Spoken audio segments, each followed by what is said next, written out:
जय श्री कृष्णा। आप सभी का आपके अपने YouTube चैनल किटकैट स्टोरीज पर हार्दिक स्वागत है।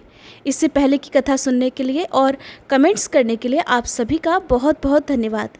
रसपान कीजिए आज की कथा का। आज ज्येष्ठ मास महात्म्य में सुनिए सूर्य नारायण की द्वादश मूर्तियों का वर्णन और देवर्षि नारद द्वारा सूर्य के विराट रूप तथा उनके प्रभाव के वर्णन के बारे में। राजा शतानीक ने कहा, हे महामुने, सांब के द्वारा चंद्रभागा नदी के तट पर सूर्य नारायण की जो स्थापना की गई है वह स्थान आदिकाल से तो नहीं है, फिर भी आप उस स्थान के महात्म्य का इतना वर्णन कैसे कर रहे हैं, इसमें मुझे संदेह हो रहा है। सुमंतु मुनि कहने लगे, हे भरत, वहां पर सूर्य नारायण का स्थान तो सनातन काल से है। सांब ने उस स्थान की प्रतिष्ठा तो बाद में की है। इसका हम संक्षेप में वर्णन करते हैं, आप भी प्रेम पूर्वक उसे सुनिए। इस स्थान पर ब्रह्म स्वरूप जगत स्वामी भगवान सूर्य नारायण ने अपने मित्र रूप में तप किया है। वे ही अव्यक्त परमात्मा भगवान सूर्य सभी देवताओं और प्रजाओं की सृष्टि करके स्वयं 12 रूप धारण कर अदिति के गर्भ से उत्पन्न हुए। इसी कारण उनका नाम आदित्य पड़ गया। इंद्र, धाता, पर्जन्य, पूषा, त्वष्टा, अर्यमा, भग, विवस्वान, अंशु, विष्णु, वरुण तथा मित्र, ये सूर्य भगवान की 12 मूर्तियां हैं। इन सब से संपूर्ण जगत व्याप्त है। इनमें से प्रथम इंद्र नामक मूर्ति देवराज में स्थित है, जो सभी दैत्यों और दानवों का संहार करती है। दूसरी धाता नामक मूर्ति प्रजापति में स्थित होकर सृष्टि की रचना करती है। तीसरी पर्जन्य नामक मूर्ति किरणों में स्थित होकर अमृत वर्षा करती है। पूषा नामक चौथी मूर्ति मंत्रों में अव्यवस्थित होकर प्रजा पोषण का कार्य करती है। पांचवी त्वष्टा नाम की जो मूर्ति है वह वनस्पतियों और औषधियों में स्थित है। छठी मूर्ति अर्यमा प्रजा की रक्षा करने के लिए पुरों में स्थित है। सातवीं भग नामक मूर्ति पृथ्वी और पर्वतों में विद्यमान है। आठवीं विवस्मान नामक मूर्ति अग्नि में स्थित है और वह प्राणियों के भक्षण किए हुए अन्न को पचाती है। नवी अंशु नामक मूर्ति चंद्रमा में अवस्थित है, जो जगत को आप्यायित करती है। 10वीं विष्णु नामक मूर्ति दैत्यों का नाश करने के लिए सदैव अवतार धारण करती है। 11वीं वरुण नाम की मूर्ति समस्त जगत की जीवनदायिनी है और समुद्र में उसका निवास है, इसलिए समुद्र को वरुणालय भी कहा जाता है। 12वीं मित्र नामक मूर्ति जगत का कल्याण करने के लिए चंद्रभागा नदी के तट पर विराजमान है। यहाँ सूर्य नारायण ने मात्र वायुपान करके तप किया है और मित्र रूप से यहाँ पर अव्यवस्थित है, इसलिए इस स्थान को मित्रपद अर्थात मित्रवन भी कहते हैं। ये अपनी कृपामयी दृष्टि से संसार पर अनुग्रह करते हुए भक्तों को भांति भांति के वर देकर संतुष्ट करते रहते हैं। ये स्थान पुण्यप्रद है। महाबाहो, यहीं पर अमित तेजस्वी सांब ने सूर्य नारायण की आराधना करके मनोवांछित फल प्राप्त किया है। उनकी प्रसन्नता और आदेश से सांब ने यहाँ भगवान सूर्य को प्रतिष्ठापित किया। जो पुरुष भक्ति पूर्वक सूर्य नारायण को प्रणाम करता है और श्रद्धा भक्ति से उनकी आराधना करता है, वह संपूर्ण पापों से मुक्त होकर सूर्यलोक में निवास करता है। अब जानिए देवर्षि नारद के द्वारा सूर्य के विराट रूप तथा उनके प्रभाव के वर्णन के बारे में। सुमंतु मुनि बोले, हे राजन, भयंकर कुष्ठ रोग का शाप प्राप्त कर दुखी होकर सांब ने अपने पिता भगवान श्री कृष्ण से पूछा, हे तात, मेरा यह कष्ट कैसे दूर होगा? कृपा कर इसका कोई उपाय भी आप बताइए। भगवान श्री कृष्ण कहने लगे, वत्स, तुम भगवान सूर्य की आराधना करो, उससे तुम्हारा यह कुष्ठ रोग दूर हो जाएगा। तुम देवर्षि नारद द्वारा सूर्य नारायण के आराधना विधान की शिक्षा प्राप्त करो। वे प्रसन्न होकर तुम्हें विस्तार से उनकी आराधना का विधान बतलाएंगे। एक दिन नारद जी द्वारकापुरी में भगवान श्री कृष्ण का दर्शन करने के लिए आए। उसी समय सांब ने अत्यंत विनम्र भाव से जाकर उन्हें प्रणाम किया और हाथ जोड़कर प्रार्थना की। कहने लगे कि महामुने, मैं आपकी शरण में हूँ। आप मेरे ऊपर कृपा कर कोई ऐसा उपाय बतलाइए जिससे मेरा शरीर कुष्ठ रोग से मुक्त हो सके और मेरा कष्ट भी दूर हो जाए। नारद जी कहने लगे, सांब, सभी देव जिनकी स्तुति करते हैं उन्हीं का तुम भी पूजन करो। उन्हीं की कृपा से तुम रोग से मुक्त हो पाओगे। नारद जी की बात सुनकर सांब ने फिर पूछा, महाराज, देवगण किसका पूजन और स्तवन करते हैं, आप ही उसे भी बताएं। जिससे मैं उनकी शरण में जा सकूं।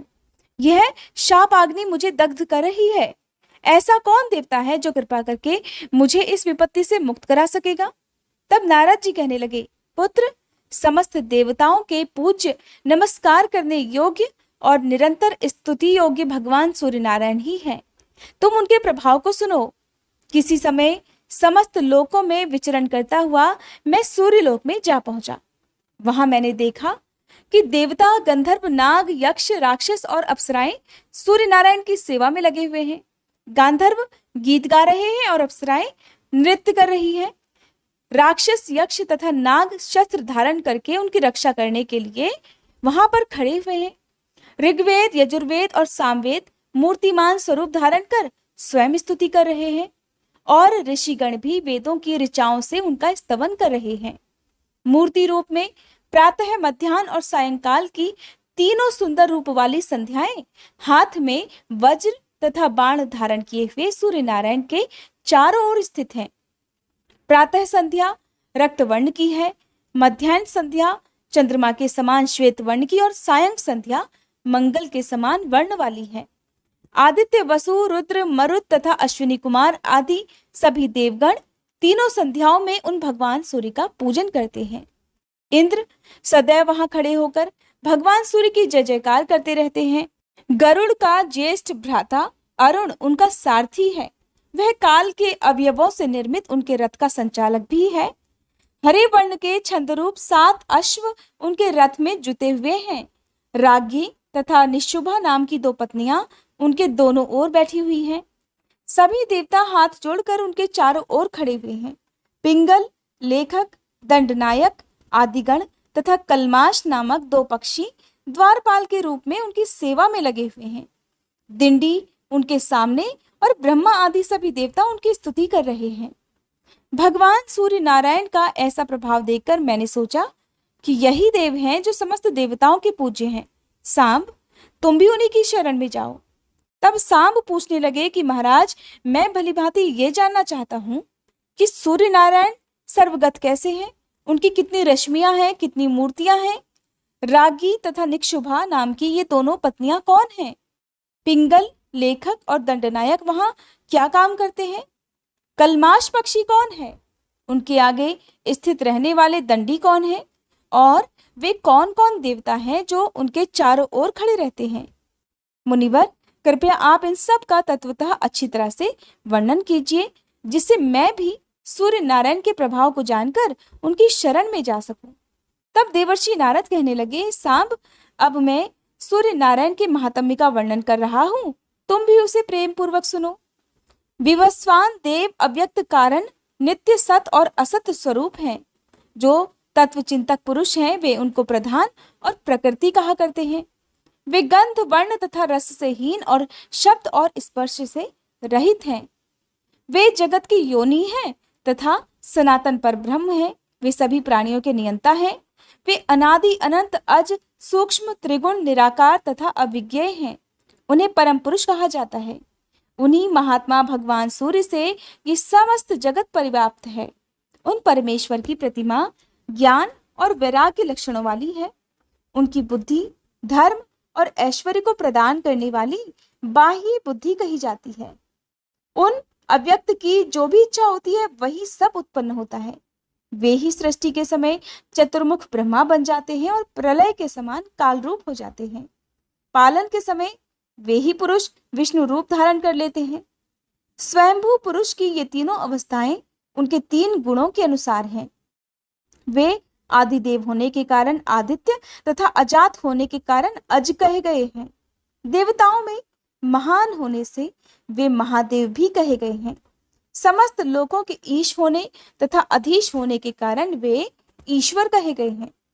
बृहत होने से ब्रह्मा और भवत्व होने से भव कहे जाते हैं।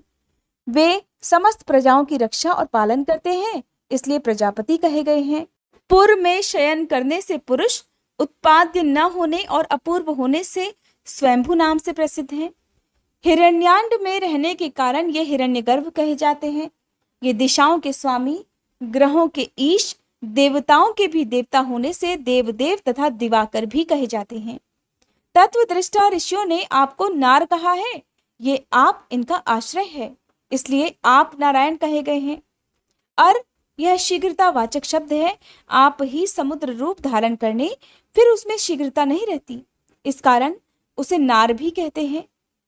प्रलय काल में सभी स्थावर जंगम नष्ट हो जाते हैं। जब संपूर्ण जगत समुद्र के समान एकाकार हो जाता है, तब वे पुरुष नारायण रूप धारण करके उस समुद्र में शयन भी करते हैं। वे पुरुष वेदों में सहस्त्र सिरों, सहस्त्रों भुजाओं, सहस्त्रों नेत्रों तथा सहस्त्रों चरणों वाले कहे गए हैं। वे ही देवताओं में प्रथम देवता भी हैं और जगत की रक्षा करने वाले भी हैं।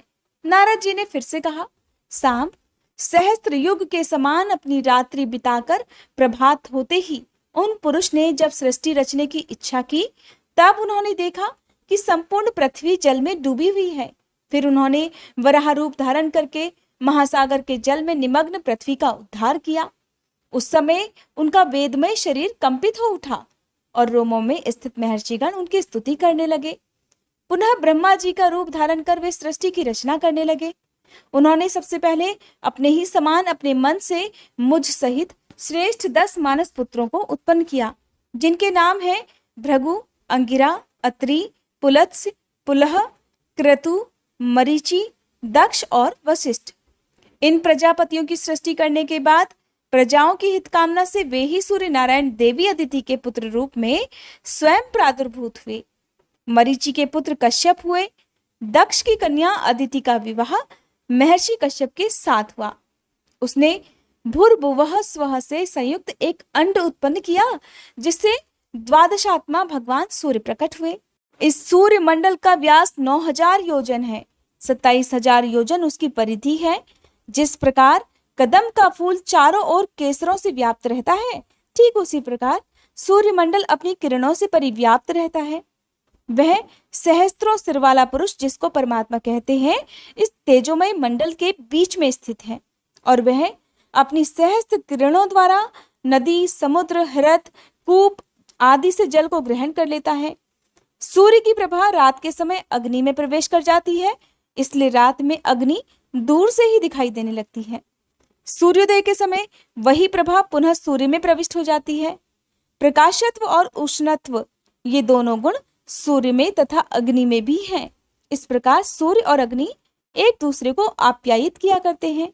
साम, हेति, किरण, गौ, रश्मि, गभस्ति, अभिषु, घन, उस्र, वसु, मरीचि, नाड़ी, दधिति, साध्य, मयूख, भानु, अंशु, सातर्ची, सुपर्ण, कर तथा पाद, ये 20 भगवान सूर्य की किरणों के नाम कहे गए हैं, जो संख्या में 1000 हैं। इनमें से 400 किरणें वृष्टि करती हैं, अर्थात बारिश करती हैं, जिनका नाम चंदन है। इन किरणों का स्वरूप अमृतमय है। 300 किरणें हिम को वहन करती हैं और उनका नाम चंद्र है और वर्ण पीत है। शेष 300 शुक्ल नाम वाली किरणें धूप की सृष्टि करती हैं। इन किरणों के अलावा भगवान सूर्य की और अन्य जो भी किरणें हैं, उनके जो नाम हैं, उनका वर्णन आप आने वाले अध्याय में सुनेंगे। हरे कृष्णा। आज की कथा समाप्त हुई। इसके आगे का वृत्तांत, जिसमें आप सूर्य देव के परिवार के बारे में भी जानेंगे, अगली वीडियो में जरूर सुनिएगा।